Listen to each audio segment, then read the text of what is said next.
Hello guys, so for this tutorial, it will be about Philippine flag inspired hair clip. So since magbubuwan ng wika na, buwan ng wika na, this is the first video that I thought na pwedeng gawin sa ating daily tutorial.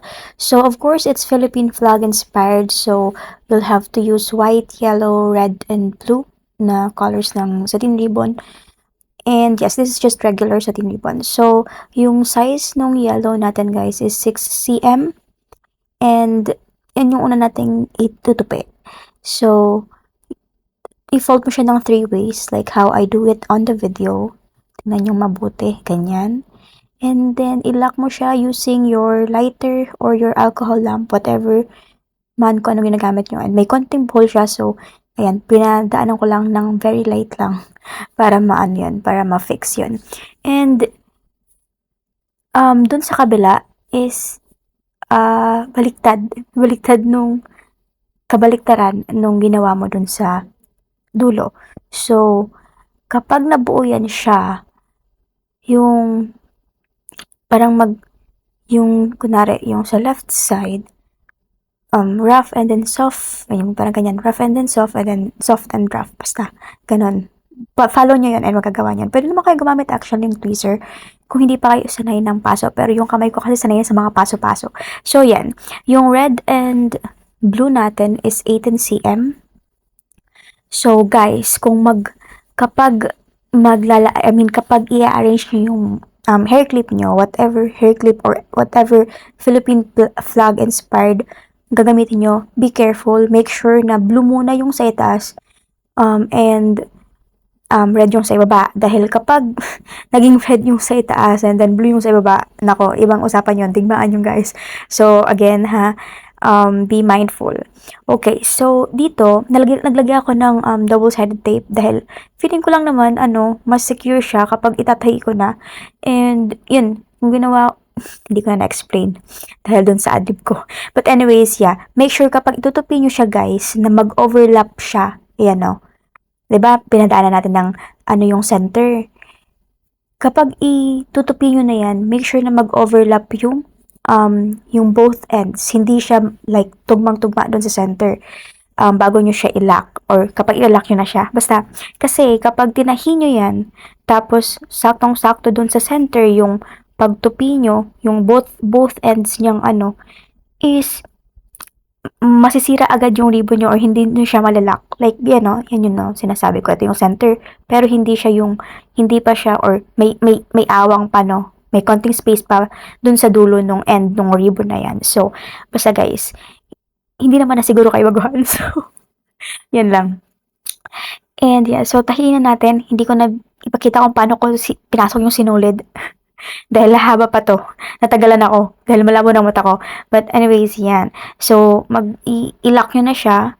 Mabilis lang naman yung paglalak nito kung nagtatahi kayo. Pero kung gusto nyo ipakita ko rin or magbigay ako ng tutorial kung paano ako naglalak niyan, then just comment below and I'll do it for you. Or maybe tomorrow, yeah. So yes, ayan, doon naman tayo sa white na ribbon. So doon sa white na ribbon, just same process, padaanan niyo muna yung center para may mark kayo and then itutupi mo siyang ganun, pa-triangle and then ganyan. So yan. Basta ganun. Nakita niyo naman, 'di ba?